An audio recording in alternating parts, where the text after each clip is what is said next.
Hey, what's up guys, I'm from BSc Tech. Today I will show you how you can transfer large files such as this particular file, which is just around 3 GB.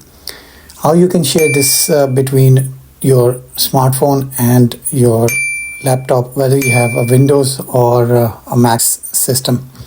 So let me take you to my phone screen first and show that we are running Android 12.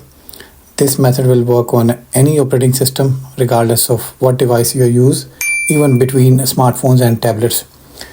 So right now you can see Google Chrome browser on my both devices, and I've opened a ShareDrop website, and then you will see these animals with their names on both screens, and then you have to select the file.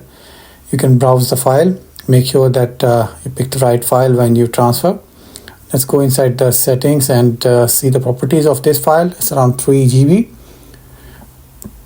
Once you select the file, the recipient device will show that the file is pending acceptance. Once you do that, you will see that this bar started to basically grow bigger. That's an indication that the device is receiving file from another device.